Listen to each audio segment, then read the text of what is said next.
আমাদের সঙ্গে news room থেকে রয়েছেন আমাদের চিফ রিপোর্টার সত্যজিৎ মুখোপাধ্যায়। সত্যজিৎ, অনেকগুলো বিষয় কিছুক্ষণ আগে সেনাবাহিনীর তরফ থেকে যে সাংবাদিক বৈঠক করা হলো, সেই অভিযান সম্পূর্ণ সফল বলা হচ্ছে, কিন্তু তারপরে প্রশ্ন হচ্ছে যে পাল্টা প্রত্যাঘাত অন্তত পাকিস্তান আনবে কিনা, কারণ ইতিমধ্যে তাতে ঘুম ছুটেছে বটে, কিন্তু বিষয় হচ্ছে এরপর পাকিস্তান কি করবে, তারা কোন কৌশল অবলম্বন করবে।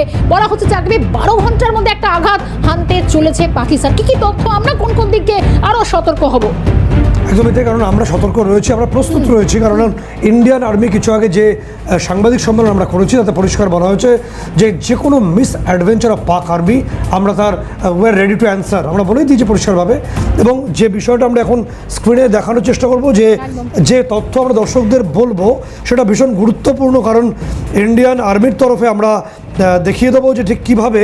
তুমি দেখো এখানে যে আমরা কোথায় কোথায় অ্যাটাকটা করছি। আমরা তো প্রথম কথা সাপ্রেশন অফ এনিমির